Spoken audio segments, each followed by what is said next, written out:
Bom, minha gente, agora nós podemos falar sobre as representações de funções. É muito comum você aí, estudante, ter uma expressão como, por exemplo, essa. x² menos 5x mais 6. Ah, professor, isso daí é uma parábola, isso aí é uma equação de segundo grau? Bom, vamos devagar. Se eu só coloco x² menos 5x mais 6, no máximo eu posso dizer que isso aí é um trinômio. Para que se torne uma equação, eu teria que igualar a um número, em geral igual a zero. Agora, se eu pego essa expressão e igualo a y, por exemplo, eu posso ter uma função ou relação, certo? Então, uma das representações mais comuns de função é o y. Mas, aliado ao y, a gente usa muito f de x. Então, você que é estudante sabe, aparece lá, f de x igual a 2x mais 4. Você tem uma representação de uma função. Mas o f de x sempre pode ser trocado pelo y. Então, daqui para frente para nós, y sempre será igual a f de x. Na verdade, a letra da frente, o f, pode até mudar. Mas por quê? F é a letra que inicia a palavra função. Por isso, o mais comum é f de x. Mas pode ser g de x, pode ser h de x e qualquer outra letra. A gente só não costuma usar x de x para não dar encrenca. Tá certo? Outra representação de função é a seguinte. Você tem um conjunto A e um conjunto B, certo? Entre o A e o B, imagine as letras A e B, você vai colocar uma flechinha e em cima dessa flechinha um Fzinho, para dizer que você tem uma função. Agora imagine uma outra situação. Você escreve a letra F, 2 pontos. Escreve a letra A flechinha e B. Essa é uma outra representação para as funções. Tá certo, minha gente? Agora nós vamos fazer um exercício para tentar mostrar para vocês algumas das aplicações de funções. Então, me acompanhe. Suponha que uma companhia de água cobre o consumo residencial pela seguinte tabela. Faixa de consumo por metro cúbico na coluna da esquerda. Então nós temos de 0 a 10, de 11 a 25 e mais de 25 metros cúbicos. Na coluna da direita, valor em reais por metro cúbico. R$ 1,20, R$ 2,00 na segunda linha e na terceira linha, R$ 2,50.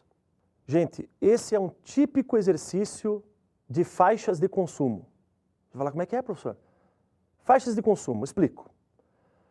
Conta de água, conta de energia elétrica, imposto de renda, para citar alguns exemplos, nós calculamos por faixas de consumo.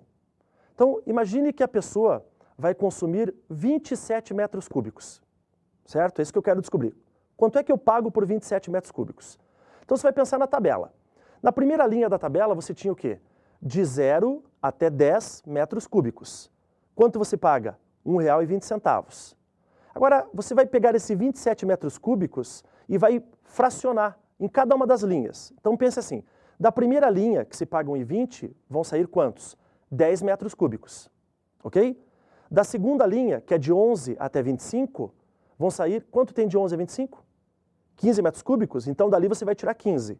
Então pensa, você tirou 10 metros cúbicos da primeira linha da tabela, você tirou 15 metros cúbicos. Quanto é que dá 10 mais 15? 25? Agora da terceira linha, você vai tirar o que resta. Veja, você já tem 25 metros cúbicos, você quer chegar em quanto?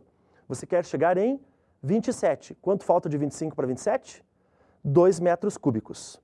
Certo? Então, como é que são as faixas de consumo? Como são? Vamos lá. A primeira faixa, dali você tirou 10 metros cúbicos.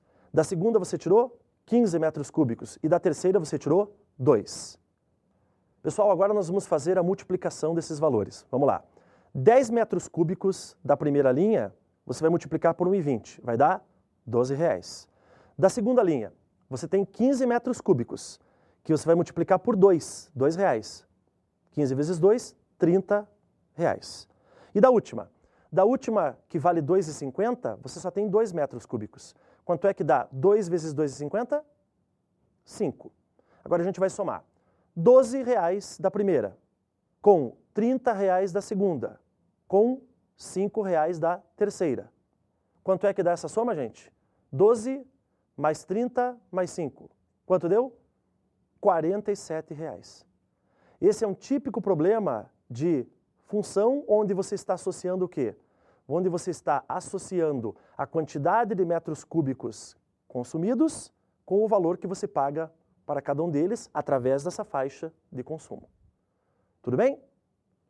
Bom, gente, quando nós falamos de funções, é muito comum nós termos gráficos envolvidos. E, independente do gráfico ser uma reta, o gráfico ser uma curva, nós podemos ter com esses gráficos uma função ou não, certo? Para você verificar se é uma função num diagrama, lembra aqueles diagramas do comecinho, conjunto A e conjunto B, você fez a ligação de flechas? Ali é fácil, se tem uma flecha saindo de cada elemento, você tem uma função.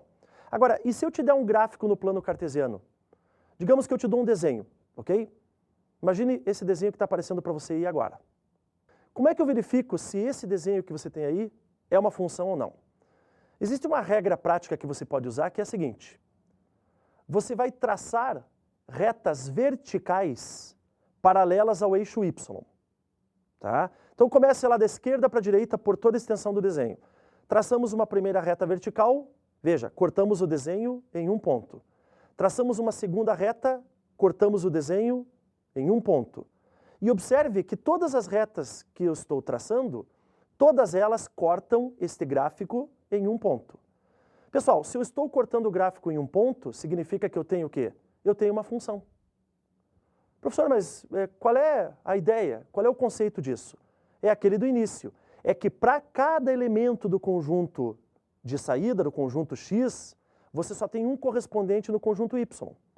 Então, pense comigo. Se você traçou uma reta vertical e você cortou um ponto, quer dizer que tem um X associado a apenas um Y. É por isso que cada reta só pode cortar um ponto de cada vez. Legal? Agora imagine esse segundo desenho que vai aparecer para você. Repare que nesse segundo desenho, se você for traçando as retas verticais, observe a terceira reta que você está vendo aí agora. A terceira reta da esquerda para a direita, essa reta cortou mais de um ponto. Então significa que esse gráfico, gente, não representa uma função. Então agora você já sabe como verificar se você tem uma função, tanto utilizando os diagramas de Euler-Venn, quanto utilizando o plano cartesiano. Ok? Como os gráficos são muito comuns na nossa vida, nós vamos ter, no nosso próximo encontro, uma aula sobre função do primeiro grau. E só para você ter uma ideia, a função do primeiro grau, que é representada por uma reta, é uma das funções mais utilizadas. Independente do vestibular que você faça e independente da prova até. Não estou falando só da prova de matemática, não. Você pode ter um gráfico representado por uma reta na prova de física, de biologia, até mesmo em prova de língua portuguesa, gente. Quem é professor de língua portuguesa sabe que em muitas redações, ou até mesmo em compreensões de textos, aparecem gráficos para que o aluno dali tire os dados para confeccionar a redação ou que se faça uma compreensão daquele texto. Certo, minha gente? Eu agradeço mais uma vez a presença e a paciência com a matemática e em breve nós nos veremos para falar sobre função do primeiro grau. Grande abraço.